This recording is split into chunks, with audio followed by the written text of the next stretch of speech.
Morning, y'all. Hey, Melissa here and Tanner at Twin Oaks Family Farm. Hey, I'll turn the camera around.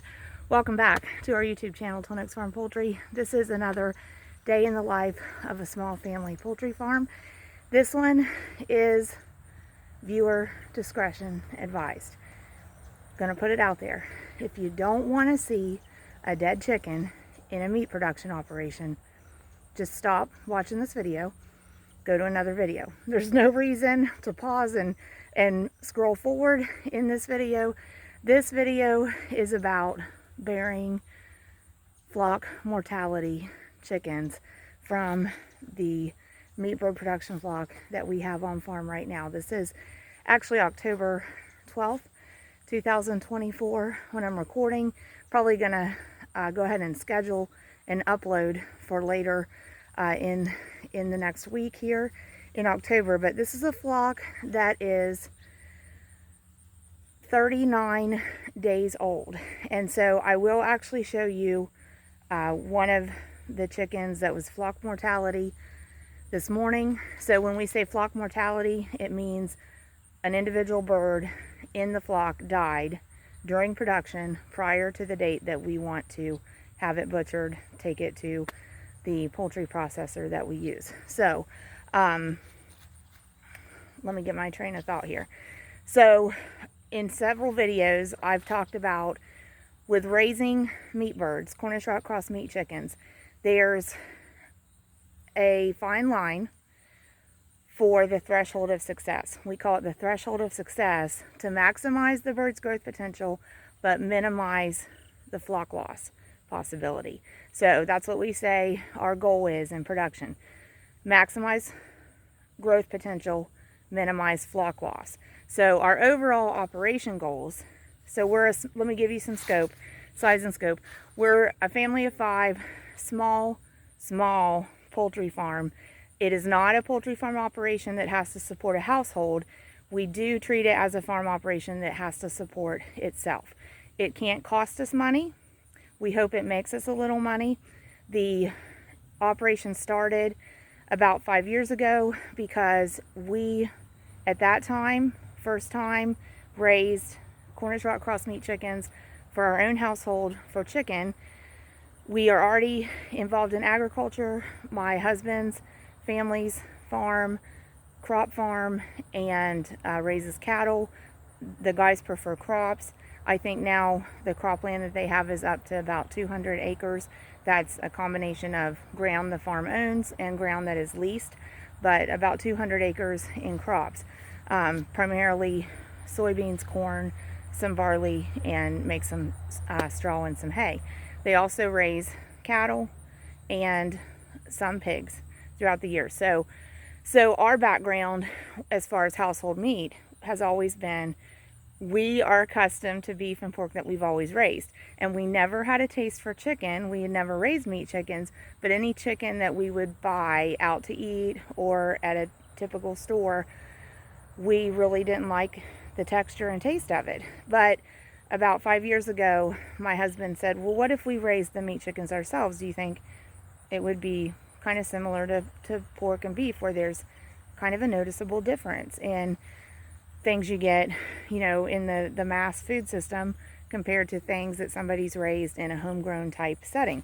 So I said, yeah, we can try it. So we did.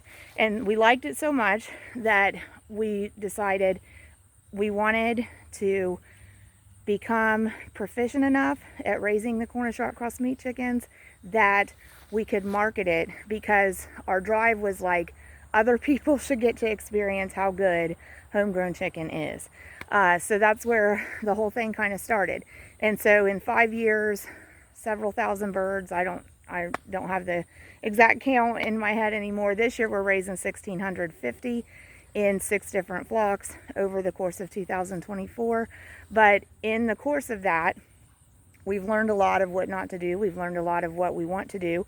We've learned what works with our resources, and we've learned things that don't work with our resources. But through it all, we have found out that the secret to success with meat birds is maximize growth potential, minimize flock loss.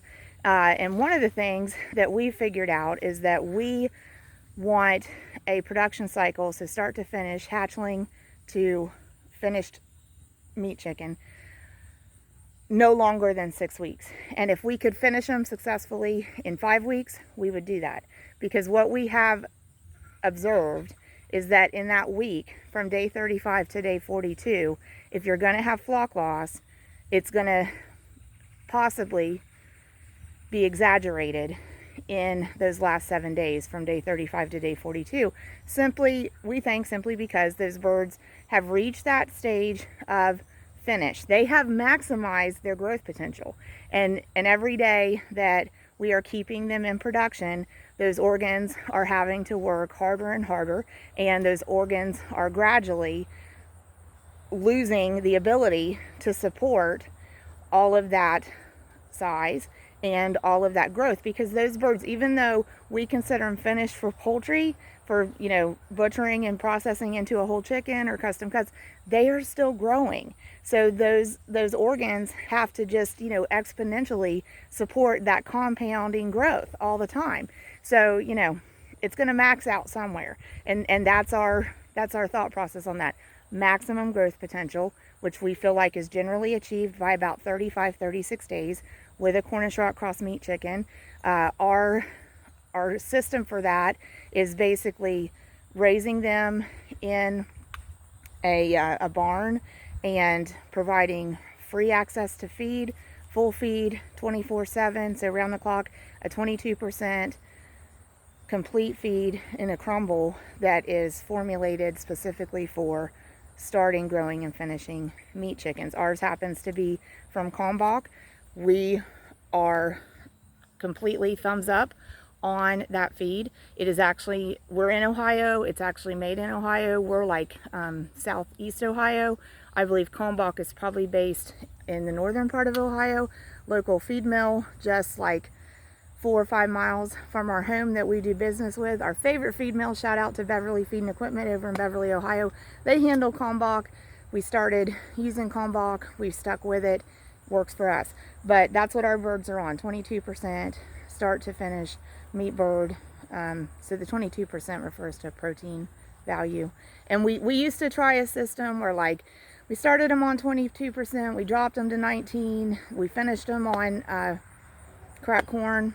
Now, this year, we basically have just done 22% start to finish. But like I said, regardless, you know, when you're hitting 35-36 days, those birds have basically, our observation on this system, maxed out their growth potential. So every day after that is just like, you know, they could have heart failure. Another thing that can happen is they are just, they're awkward as far as center of gravity, point of balance, shape.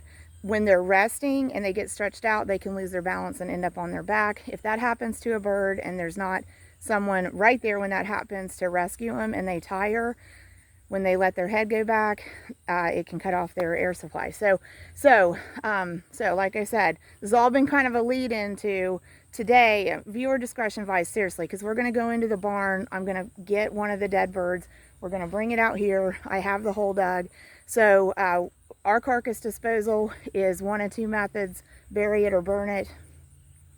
Don't mean to sound crude about that, but we have to have a way to deal with it because it happens, okay? So at this point, I think we're down to about 420 birds in this flock probably.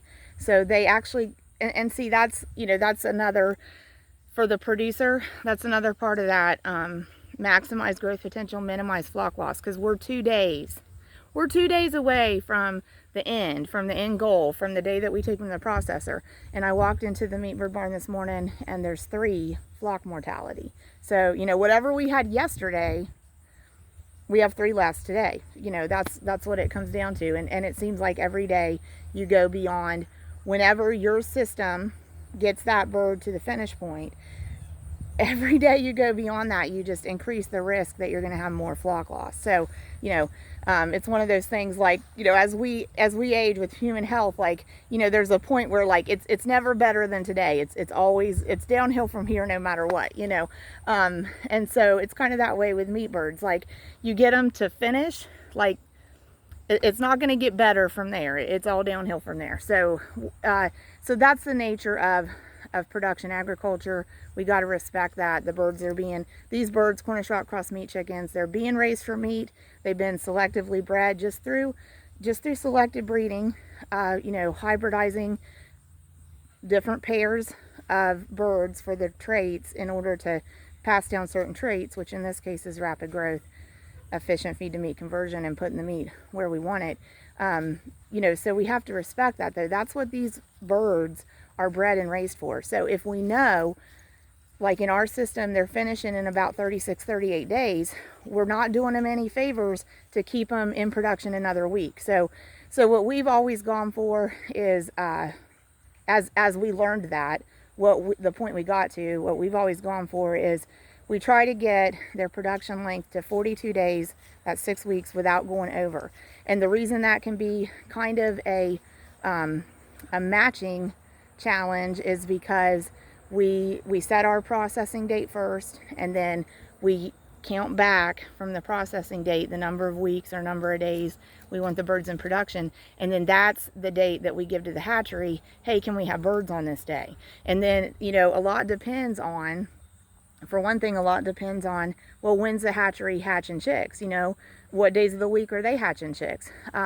So, you know, we may get to a point, and we've always left it at that. We'd set our processing date, count back, set our hatching date. We've always left it at that. We may get to a point, like looking at 2025, where we still set the processing date, count back, set the hatch date, get the hatch date. We may call our processor back up and go, is there any chance we can, you know, get this date for that flock instead of this date? And we may try to really hone in on, like these birds are 39 days old, so I'm thinking 38 days is really our sweet spot, because we are wanting to you know, finish the flock successfully. So when they get to the point where we see like they're finished, we're ready to take them to the processor anytime. That's when we want to go, and we consistently see that by 38, 39 days. So you know, so we need to address that in our operation going forward. But that's all set up for us. I've said this on other videos if you followed us, but that's all set up for us like a year in advance. So, you know, we have to do all those things and work out that communication with our processor, our hatchery, our feed mill. Everybody's part of this process for our operation.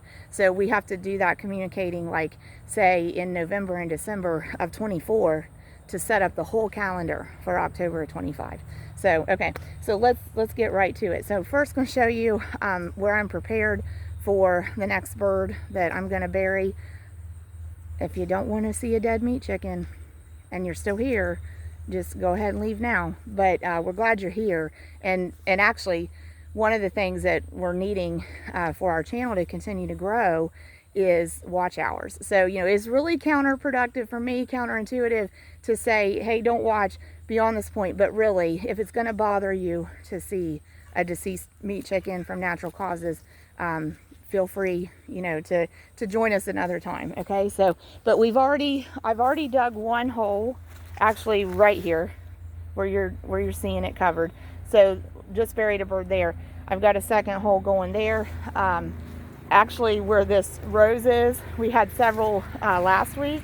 Had like 2 last week, flock mortality. So they're buried there. Okay, so, you know, and I hope that if you're watching this, like, we're all of presence of mind, that if this isn't something you want to see, don't watch it and go watch something else, right? But honestly, I'm going to tell you right now, we love the feedback in the comments, but if it's feedback in the comments, it's just bashing me, bashing our farm, bashing meat chickens, bashing production agriculture, I'm going to just delete it. So just don't put it there, okay? So at any rate, so here's Tanner. He's always joining us in the barn. So here's some of our meat bird flock. They're thriving. They're thriving. They're doing great. Remember I said we're at 39 days. They are finished. We definitely would not keep them past 42 days. We don't want meat birds on the property older than 6 weeks, ever. So we wouldn't keep them past 42 days. But these are 39. So some of the things been going on in the barn here this morning. Came over to the barn, open up the big doors, you know, do the well checks, observe the flock, and then, observe have any passed away during the night. So we did lose 3. But then at that point, it's kind of a triage mindset. We're going to help the living first, and the get them, situated. So waters needed filled. So, like there's one of our waters actually need to go and put the lid back on. So this one I had to do some extra work with when I cleaned the tray and filled the water. The water wasn't going down from the reservoir into the tray, and I had to kind of take it apart, figure out what's going on. Now it is. So ready to put the lid back on that, okay? And then I will be going through, I need to go back through to feeders. So I've already worked on this feeder and shoved the feed out. This flock is near the end of production, so we will continue to feed them, but you do come to a point 12 to 18 hours before you process them that you need to do a feed withdrawal. So you take the feed away, and that's for the purposes of making the processing as hygienic and clean as possible, so we don't have feedstuffs, undigested or digested, still in the bird system when they are being butchered and processed. Okay, so I'm going to show you, we're fixing to see the bird that's one of the birds that's been a flock mortality. I know, we've talked about the operation for 16 minutes, but I know a lot of people like, well, you talked forever and you said you were going to show this. So that was just, ample time for fair warning, right? Okay, so like I said, we did the feeders, checking the birds. So now that the waters are full, we've checked the wellness, so we can get back to, we got to deal with dead birds. So we're going to see that right now, okay? So this is obviously not what we want to see with our meat chickens, the one on its back, okay? And I know it's crude, but when they die in the flock, other ones will just walk right over them. Sometimes they'll pick at the carcass. We want to get it out of here. So by the looks of it, though, this is not, so one thing we want to let y'all know, this is not a disease issue, okay? So one of two things, as I described before we came into the barn, happened here. Either this bird just had a total heart failure, an acute sudden heart failure incident, or because this bird was not on our radar as a bird that was failing or declining or needed any kind of intervention. We would have had it separated from the flock at this point if it was. Okay, so it could have been that heart failure, or it could have just been the bird was resting on its side. I'm going to show you an example of a bird doing this. And this bird looks a little smaller than the one that passed away, but this one laying down, so there's one standing up right beside it, and the one laying down with its back kind of to us right there. Okay, so it's actually resting up on its side, and that posture, and if I can get turned around, I will. And so now she's upright. That's little hen. But so that posture can be risky for meat birds, because if she had stretched her leg out and got way up on her side and lost her balance, she could have gone over on her back, and that very likely could have happened to this bird. Okay, so I am going to pick this bird up by hand, and I'm going to take it out to the hole that we're going to bury it in. So for the moment, oh, see, and here's a good example. See how this bird's laying on his side, a big rooster. Okay, and sometimes they'll even, they'll tuck their head toward their chicken breast and even stretch back further. Well, he's big. So once he passes a certain threshold, if he loses his balance, there's no coming back from that. He's going to roll over on his back. So that is a legitimate risk. And so therein is our philosophy: maximize growth potential, which we feel has been accomplished with this flock, but minimize flock loss. Well, the longer you keep them in production, the higher chance of flock loss. So that's why we're saying, let me try to grab this bird here. And at this point, this bird has passed away. It has been passed away for a while because it's somewhat stiff. So burying it for us is the best option. Carrying them, it's not feeling pain at this point. But therein is that threshold for us of maximize growth potential, minimize flock loss, And so when you get between week 5 and week 6, one of really the best way to minimize flock loss is to go ahead and accept that the birds are finished and get them to processing as soon as possible. Okay, so this is going to be different for me to do with just one hand, but let me try to set the bird down. But you can kind of see here too the cuts that we are seeing meat birds distribute the meat to. You know, kind of point that out. You know, of course, you'd have the chicken breast here, so real meaty. The drumsticks, very meaty there, and the thighs. Okay, so you know, and there are alternatives. We've got, I'm going to go ahead and try to put this one down into this hole, and it can be difficult to do. Oh, that's unfortunate. We have to do this, but okay. So it can be difficult to get them down into the burying hole once they start to stiffen a little bit. But also was going to point out, I'm going to go ahead and bury this bird to the extent that I can with one hand, and I'll have to dress and cover the hole better when we're not filming. Yeah, I'm old school, y'all, recording, whatever you call it, digitally. But I was going to mention, we have a really great viewer who gives us really good feedback that we appreciate. Actually, from Oklahoma, USA, Buck. Want to mention that several times, you know, Buck has reminded me, you know, we could salvage that bird. You know, for example, a couple examples. If we would have like actually been in the barn, let me just set that down, turn the camera around here. So that's basically the burial process. And then I do actually have one more in there today. I'll have to dig a hole for, and I'm going to bury. So it'll be in this area too. But finishing the thought about Buck could give us some pretty good suggestions. You know, that carcass could be salvaged. So we wouldn't necessarily take that carcass, you know, and process it for sale. But like if we'd been in the barn and seen a bird have an acute sudden heart failure incident and end up passed away, we would go get our butchering kit and processing kit right then and go ahead. We could, you know, either skin the bird out and cut off the cuts like the chicken breast, drumstick, thighs, or, you know, you could defeather it. But we could, if we saw it happen and knew it wasn't a disease issue and knew it was like a sudden organ failure incident, we would be comfortable consuming that bird in the household.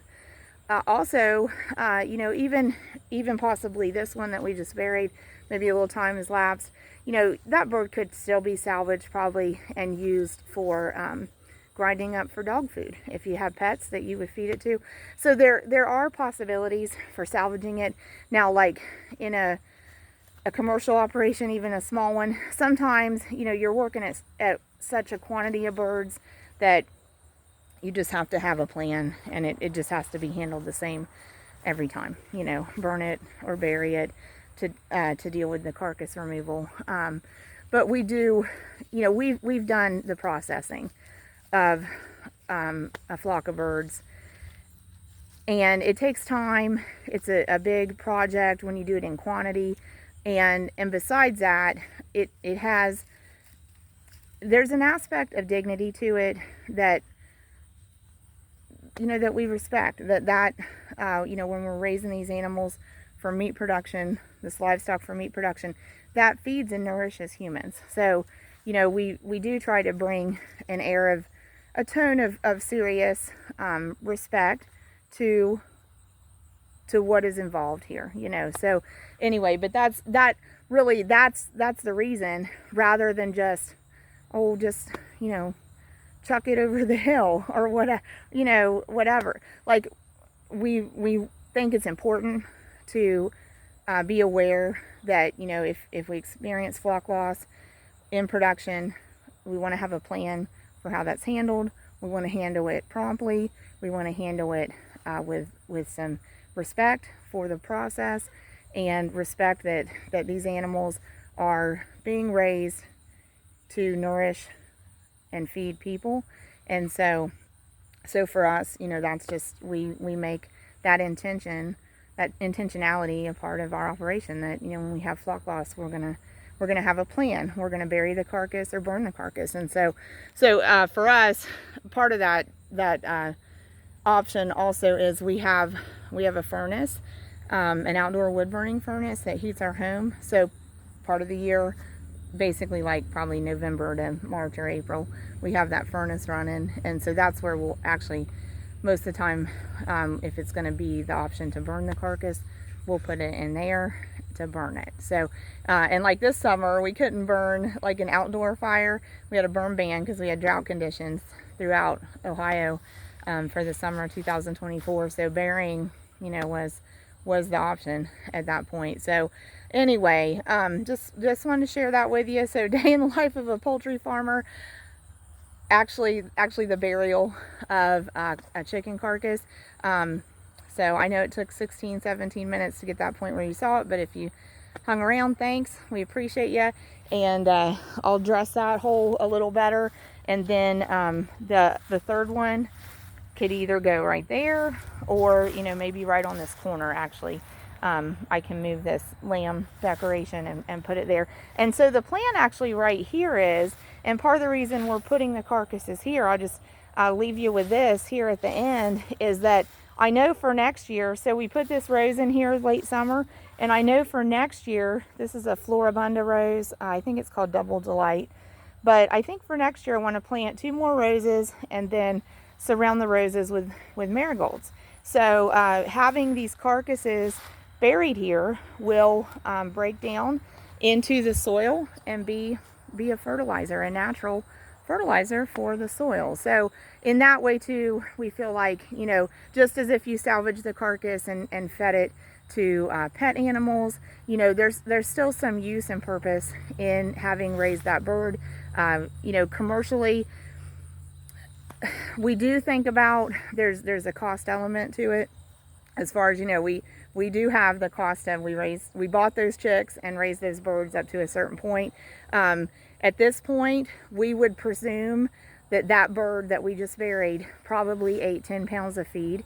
So, you know, if a bag of feed is $16 or something like that, let's say it's $16.25, then, and it's 50 pounds, so a fifth of that bag of feed, that bird ate what, like $5.25 of food, and you'd had the cost of that bird, which may have been about $3. So by having to you know, bury that bird, the money side of it is that probably was like a cost of about $8 to $9. We won't have the processing costs on that bird, but we also won't realize having that bird like as a whole chicken or as custom cuts to sell. So in a commercial operation, there's the financial side of it, but we don't really delineate that. We just absorb that into the overhead cost of the flock in general. So is how we handle that. But gonna end with this note: anytime you handle chickens, live chickens, dead chickens, whatever, wash your hands when you're done with that. When you're done with that, for real, it's just good hygiene, good practice, and we want to make sure we remind people of that too from time to time. But anyway, thanks for joining me in a day in the life of a poultry farmer. That's what this morning, other than the regular barn chores, trying to get done, burying the carcasses that we found from flock mortality this morning. There was 3 of them, so I'll finish up the last one, get it done, and then actually we'll be meeting some poultry customers today that are coming here to pick up some meat. So hope you'll join us again on our YouTube channel, Twin Oaks Farm Poultry. We sure appreciate you, and we do pray that the blessings in your life are abundant. So thanks so much, y'all. God bless you. Have a great day.